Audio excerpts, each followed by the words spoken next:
स्वागत है आप सभी का कार्यक्रम कृषि दर्शन में। मैं हूं ज्योत्सना वाहल। आज शुक्रवार है और जैसा कि आप सभी जानते हैं, हर शुक्रवार के दिन आपकी चिट्ठी, आपकी ईमेल द्वारा पूछे गए प्रश्नों का हमारे विशेषज्ञ जवाब देते हैं। और साथ ही इस कार्यक्रम में हम आपको खेती किसानी और पशुपालन से संबंधित हर नवीनतम जानकारी भी प्रदान करते हैं। तो आइए कार्यक्रम की शुरुआत करते हैं। सबसे पहले खबरें खेती की से। उन्नत कृषि औजारों एवं यंत्रों के प्रशिक्षण शिविर का समापन। रबी फसलों का बुआई रकबा 554 लाख हेक्टेयर से अधिक। सरकार ने 30 जनवरी 2017 तक सभी दुग्ध उत्पादक किसानों के खाते खोलने का दिया निर्देश। और जैव विविधता कांग्रेस में इनोवेटिव किसानों को मिला सम्मान। नमस्कार, खबरें खेती की में आप सभी का स्वागत है। मैं हूं आपके साथ अदिति शर्मा। अब खबरें विस्तार से।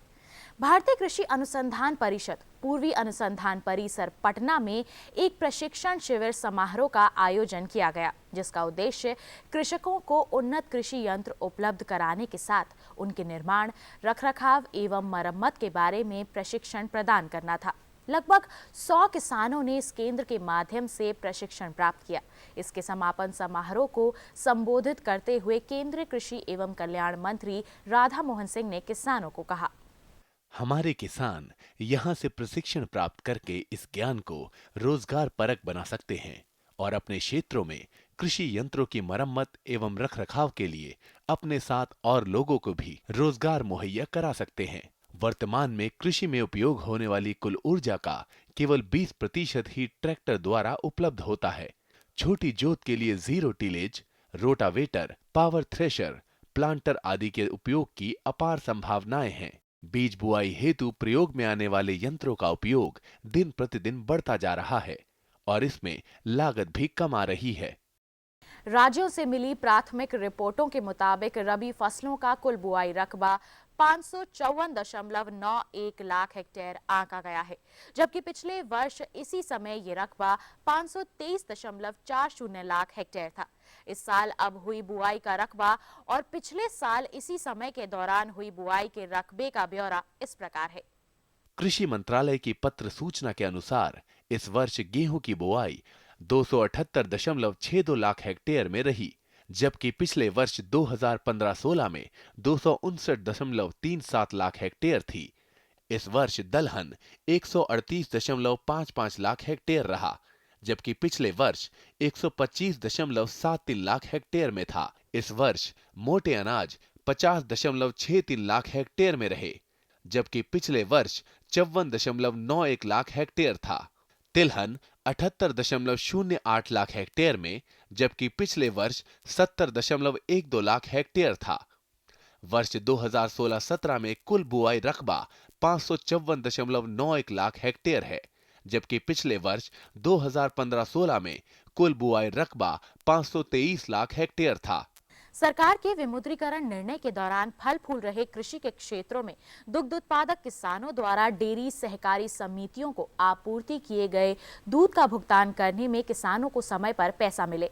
इस संदर्भ में सरकार ने सभी समितियों को 30 जनवरी 2017 तक सभी दुग्ध उत्पादकों के 100% खाते खोलने का निर्देश दिया है, ताकि सभी दुग्ध उत्पादक किसानों को समय से पैसा मुहैया कराया जा सके। विमुद्रीकरण के निर्णय से खुली अवसर की खिड़की का उपयोग करते हुए देर सबेर भुगतान प्रक्रिया को कैशलेस और डिजिटल बनाने के लिए उन सभी बिना बैंक खाते वाले दूध उत्पादकों के बैंक खाते खोलने की गति बढ़ाने का ये सबसे अच्छा समय है। आखिरकार पारदर्शिता, बचत करने की आदत, वित्तीय इंतजाम आदि से दुग्ध उत्पादकों को कई मायनों में लाभ होगा। भारत की जैव विविधता दुनिया भर में मानी जाती है। आने वाली पीढ़ियों के लिए विविधताओं को संजोकर रखने के लिए शोध किए जाते हैं तथा इन्हीं विषयों की चर्चा रही प्रथम अंतर्राष्ट्रीय जैव विविधता कांग्रेस में, जिसका पिछले दिनों आयोजन पूसा के नास सभागार में हुआ। एक ओर जहां कृषि वैज्ञानिक शोध करते हैं, वहीं हमारे किसान भी अपने खेतों में अलग अलग तरह के बीज बोकर शोध कर रहे हैं। किसान सुरजीत सिंह गांव ब्रास निसिंग तहसील जिला करनाल ने अपने खेत में सुरजीत बासमती 1 लगाकर नाम कमाया है। ये किस्म अधिक उत्पादन देने वाली क्षारीय क्षमता तथा रोग रोधी है। उन्होंने ये शोध अपने खेतों में करके इनोवेटिव किसानों की श्रेणी में नाम दर्ज कराया है। 2008 में मैंने पूसा 1460 किस्म लगाई थी। उसमें 1460 में शीत ब्लाइट की बीमारी आ गई और एक पेड़ बिल्कुल साफ खड़ा था, उसमें कोई बीमारी नहीं थी। जो कि थोड़ा सा उससे बड़ा था, उस पेड़ को मेरे को बहुत अच्छा लगा। मैंने उसको छांट के खड़ा कर दिया। जब पका उसको अलग ही काट के बीज को रख लिया। अगले साल फिर मैंने उसका बीज तैयार किया। 2 साल तक उसका बीज बो के देखता रहा और छांट के जो खराबी थी निकालता रहा। इस तरह इसमें कोई बीमारी नहीं थी, दाना लंबा था, खाने में बहुत बढ़िया खुशबूदार बासमती है जो कि अच्छी पैदावार देती है और सॉल्ट टॉलरेंस है, कोई बीमारी नहीं है इसमें। खेती किसानी में मौसम की अहम भूमिका होती है, इसलिए किसान भाइयों, आपके लिए ये जरूरी हो जाता है कि आप मौसम की पूर्व जानकारियों को जान लें व खेती से संबंधित कार्य शीघ्र कर लें। भारत मौसम विज्ञान विभाग के अनुसार अगले 72 घंटों के दौरान उत्तर प्रदेश में कुछ स्थानों पर घना कोहरा तथा 1 या 2 स्थानों पर घने से अति घना कोहरा छाने की अत्यधिक संभावना है। अगले 48 घंटों के दौरान बिहार में कुछ स्थानों पर घना कोहरा तथा 1 या 2 स्थानों पर घने से अति घना कोहरा और उसके बाद 28 से 30 दिसंबर को अनेक स्थानों पर घना कोहरा तथा 1 या 2 स्थानों पर घने से अति घना कोहरा छाने की अत्यधिक संभावना है। अगले 72 घंटों के दौरान असम और मेघालय, नागालैंड, मणिपुर, मिजोरम और त्रिपुरा में 1 या 2 स्थानों पर घना कोहरा छाने की अत्यधिक संभावना है। पंजाब, हरियाणा, चंडीगढ़ और दिल्ली, बिहार में 1 या 2 स्थानों पर घना कोहरा छाने की अत्यधिक संभावना है। खेती की खबरों में बस इतना ही। और अधिक रोचक और ज्ञानवर्धक जानकारियों के लिए आप देखते रहिए कृषि दर्शन। नमस्कार। साथ बोलो ए बी। अरे नादान, बच्चे को एबीसी सिखा रहा है। अरे काम धंधे की एबीसी तू कब सीखेगा? ये देख विज्ञापन। तेरे जैसे कृषि विज्ञान सीखे हुए युवाओं के लिए भारत सरकार के कृषि मंत्रालय ने एक योजना बनाई है, ACABC। ACABC? जी हाँ, ACABC यानी एग्री क्लिनिक्स और एग्री बिजनेस सेंटर। इसके तहत कृषि विज्ञान पढ़े युवाओं का चयन होने पर उन्हें मुफ्त ट्रेनिंग दी जाती है और हाँ, अपना कारोबार चलाने के लिए बैंक से लोन भी मिलता है। इसके साथ ही अगर युवा अपने इलाके के किसानों की खुशहाली के लिए उन्हें खेती बाड़ी व अपने कारोबार से जुड़ी लाभदायक जानकारी देते रहेंगे तो उन्हें लोन पर 36 से 44% तक की सब्सिडी भी मिलेगी। तब तो मैं जरूर सीखूंगा काम धंधे की ABC। शाबाश। चलो अपनाएं स्वरोजगार, खेती में हो विकास अपार। ये लो और बताओ। बस। अरे ये क्या भैया जी, बस इतनी सी रासायनिक खाद? किसानी छोड़ रहे हो क्या? किसानी नहीं, नादानी छोड़ रहे हैं। मिट्टी की जांच कराई है। अब तो लालाजी जितनी जरूरत है उतने ही उर्वरक खेत में डालेंगे। हाँ, किसान भाई आज ही अपने जिले की नजदीकी भूमि परीक्षण प्रयोगशाला में मिट्टी की जांच जरूर करवाएं और मिट्टी में पोषक तत्व, नमी व पौधे के विकास को देखते हुए केवल जरूरत के अनुसार ही पोषक तत्व डालें। और हाँ, मिट्टी में गंधक, जस्ता, बोरोन जैसे सूक्ष्म पोषक तत्वों का पता लगाना भी न भूलें। उर्वरक और जैविक खाद के सही उपयोग से भूमि का उपजाऊपन बनाए रखें, उत्पादकता बढ़ाएं, खर्चा घटाएं और बहुमूल्य विदेशी मुद्रा बचाने में भी सहयोग दें। और हाँ, धीमी गति से नाइट्रोजन उपलब्ध कराने वाले उर्वरकों जैसे नीम लेपित यूरिया को प्राथमिकता दें और यूरिया का पत्तों पर छिड़काव करें। अरे वाह, तू तो सचमुच समझदार हो गया रे। अधिक जानकारी के लिए संपर्क करें जिला कृषि अधिकारी या किसान कॉल सेंटर। तो ब्रेक के बाद एक बार फिर आप सभी का स्वागत है कार्यक्रम कृषि दर्शन में। और अब समय हुआ है आपकी चिट्ठी, आपका ईमेल वाला सेगमेंट शामिल करने का। तो आइए शुरुआत करते हैं इन चिट्ठियों की और जानते हैं आपके द्वारा पूछे गए प्रश्नों के उत्तर। डॉक्टर शर्मा, यहाँ पे हमें सबसे पहला प्रश्न जो है जिले सिंह जी का आया है और ये आया है घरौंदा करनाल से और ये लिखते हैं कि सर्दी में इनकी भैंस और जो गाय है उनका दूध उत्पादन जो है वो कम हो गया है। इसके पीछे क्या कारण है और कौन से ऐसे उपाय कर सकते हैं जिससे इनको उत्पादन अच्छा मिले? हाँ, देखिए, जो हमारे पशु हैं उनके लिए ज़रूरी है कि ऐसा वातावरण हो जो उनको ना गर्मी का सताए ना सर्दी का सताए। तो अगर उनका वातावरण अच्छा रहेगा तो वो ज़्यादा दूध देते हैं। जो हमारे भाई ने सवाल किया है कि सर्दी के मौसम में उनके पशुओं का दूध उत्पादन हो गया है, तो ऐसा लगता है कि उनके पशुओं के लिए सर्दी का पूरा इंतज़ाम नहीं है और कहीं न कहीं रात में या सुबह शाम के समय में उनको सर्दी लग जाती है। उसका वजह ये होती है कि जो भी दाना चारा हमारे पशुओं को खिलाया जाता है तो वो दूध उत्पादन में न लगकर उसमें जो सर्दी गर्मी का प्रभाव है उसको करने में उसकी ऊर्जा कम हो जाती है, ख़त्म हो जाती है। तो इसलिए ज़रूरी है कि जो पशु हैं हमारे उनका सर्दियों में पूरा इंतज़ाम किया जाए। उनको ऐसी जगह बांधें जहां सीधी हवा ना लगे और दिन के समय में उनको धूप में रखें। सुबह शाम में उनका ख्याल रखना ज़रूरी है। जो पशु घर है उसमें जो खिड़की हैं, दरवाजे हैं, उन पर उनको बंद कर देना चाहिए या जो ऐसे बोरी के पर्दे हैं वो डाल के रखने चाहिए। कई बार हमारे किसान भाई जो ज्वार बाजरे की टाटी है या सरकंडे की टाटी बना के भी रखते हैं तो उनको लगा देना चाहिए। और विशेषकर जो हमारे छोटे कटिया कटने हैं उनका भी ध्यान रखें। धान का पुआल होता है या कोई पुराना भूसा टाइप का होता है वो डाल दें या बाजरे का बूला होता है उसको ज़रूर डाल दें ताकि हमारे पशुओं को फर्श से जो है सर्दी ना लगे। तो जिले सिंह जी, यहाँ पर डॉक्टर शर्मा ने आपके प्रश्न का उत्तर दे दिया। डॉक्टर शर्मा, ऐसा ही एक प्रश्न हमें मुजफ्फरपुर बिहार से सुनील जी का आया है और वो ये लिखते हैं चिट्ठी में अपनी कि इस सर्दी के मौसम में जो उनके पशु हैं, जो उनके दुधारू पशु हैं, उनका खान पान का जो प्रबंध है वो किस तरह से करें? इस मौसम में हमारे किसानों के पास हरा चारा बड़ा अच्छी मात्रा में उपलब्ध होता है।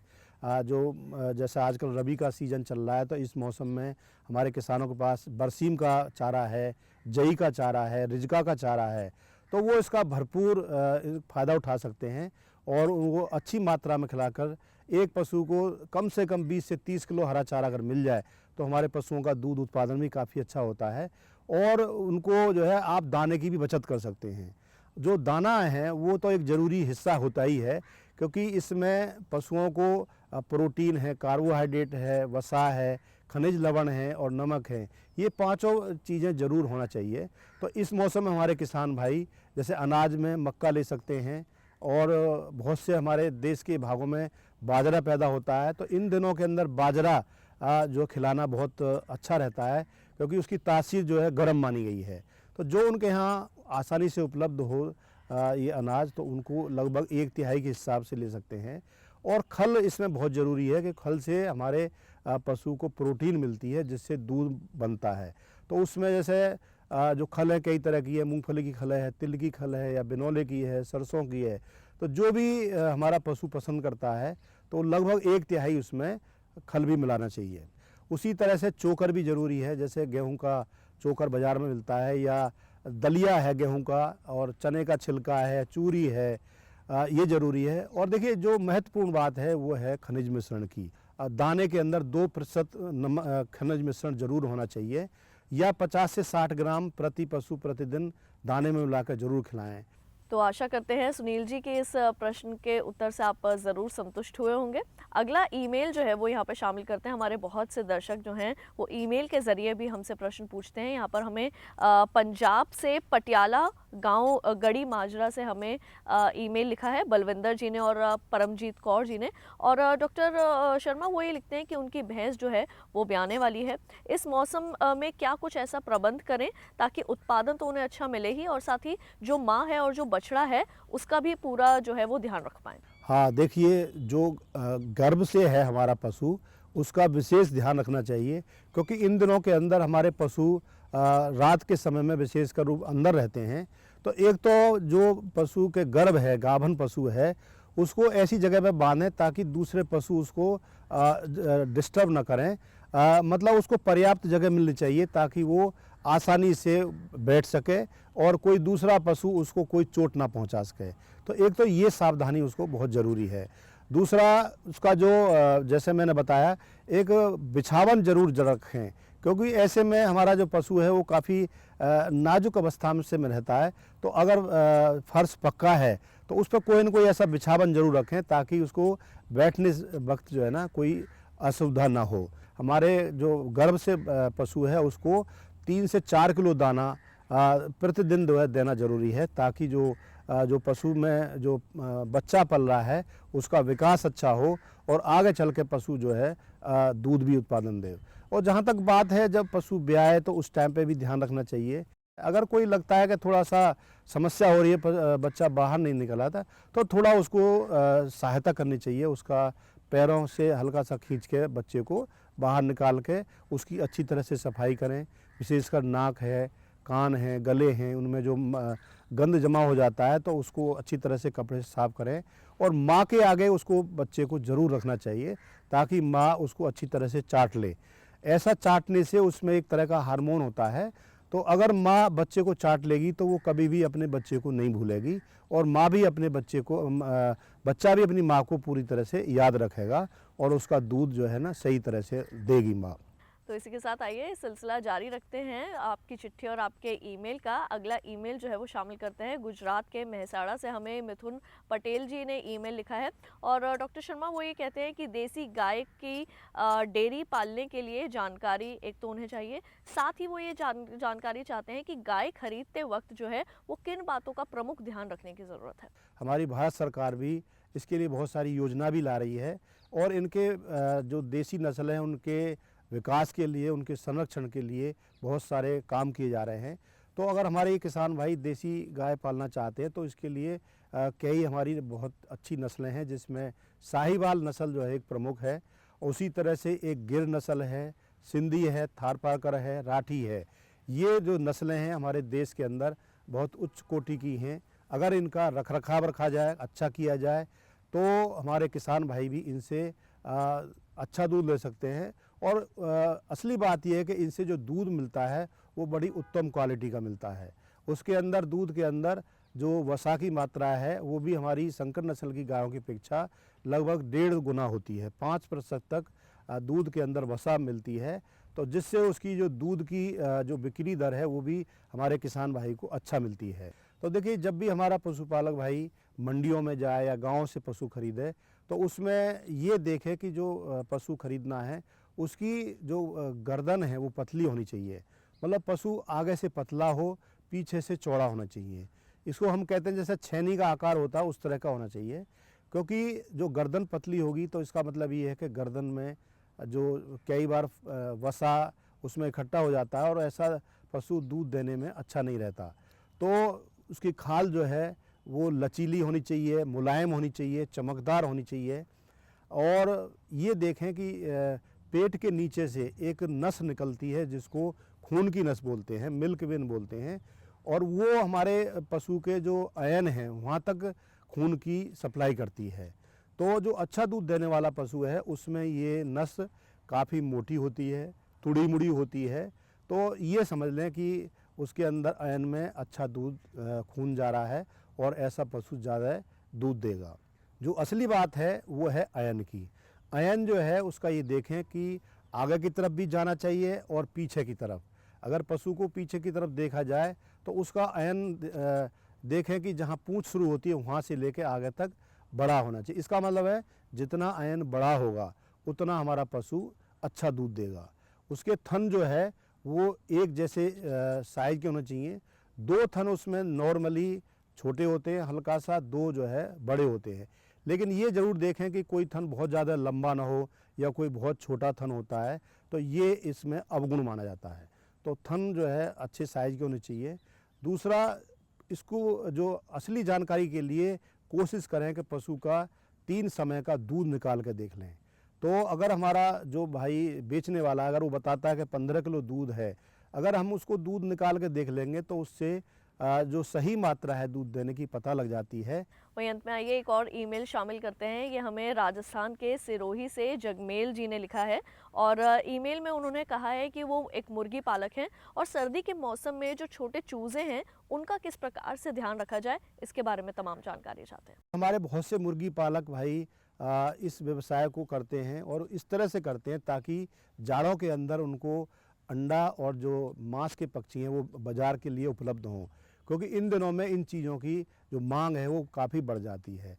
तो उसके लिए जब भी वो चूजे लाएं तो पहले तो ये देखें कि जिस घर के अंदर चूजे लाने हैं तो उसका जो तापक्रम है वो विशेष महत्व रखता है। तो उसमें लगभग 30 डिग्री के आसपास उसमें तापक्रम पहले ही जांच कर लेना चाहिए। चूजा लाने से पहले ही तापक्रम उसका इंतज़ाम करें। तो उसके लिए मुर्गी घर के जो भी खिड़की हैं उन पर बोरी के पर्दे लगाएं। बहुत ज़्यादा सर्दी लगी हुई है तो पहले पॉलीथीन के पर्दे लगाने चाहिए, फिर बोरी के पर्दे डालने चाहिए। ये ज़रूर ध्यान रखें कि जो खिड़की है और जहाँ छत आती है उसकी थोड़ा सा जगह उसमें ज़रूर छोड़ दें। पूरी तरह से मुर्गी घर को बंद नहीं करना चाहिए, क्योंकि मुर्गी घर के अंदर कई तरह की जो हानिकारक गैस हैं जैसे अमोनिया है या कार्बन डाइऑक्साइड है, ये गैस बनती हैं। तो अगर थोड़ा सा हम जगह छोड़ देंगे तो उससे वो उस जगह से ये जो गंदी गैस हैं ये बाहर निकल जाएंगी और मुर्गी घर के अंदर साफ़ जो ऑक्सीजन है हमारे पक्षियों के लिए मिल देगी। जो छोटे जो चूजे हैं उनके लिए ध्यान रखें, जो फर्श है उस पर जो बिछावन है वो मोटा होना चाहिए। कम से कम 1 से 1.5 इंच का बिछावन बहुत ज़रूरी है। तो इस बिछावन से क्या है, हमारे चूजे को फर्श से सर्दी नहीं लगेगी और वो आराम से रहेंगे। और उसके लिए जो तापक्रम के लिए ज़्यादातर जो बुखारी है, देखो उसका इस्तेमाल हमारे मुर्गी पालक करते हैं। तो 500 चूज़ों के लिए एक बुखारी जो है वो ज़रूरत पड़ती है। बुखारी लगाने से क्या है कि जो मुर्गी घर का तापक्रम है वो काफ़ी आरामदायक रहता है और हमारे चूजे बड़े आराम से फर्श पर घूमते हुए आपको नज़र आएंगे। तो डॉक्टर शर्मा, आप यहाँ पर आए, इतना समय निकाला और हमारे दर्शकों के पत्रों का और ईमेल का आपने उत्तर दिया, उसके लिए बहुत बहुत धन्यवाद। धन्यवाद।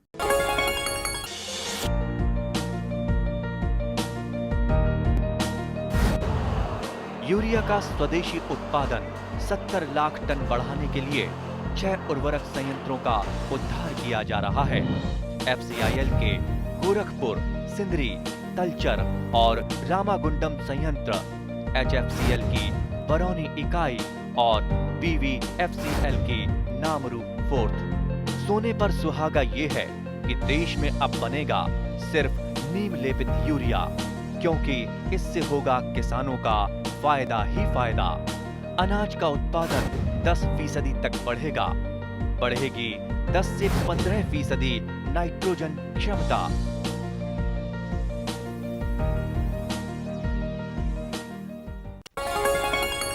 आपको हमारा कार्यक्रम कृषि दर्शन कैसा लगा?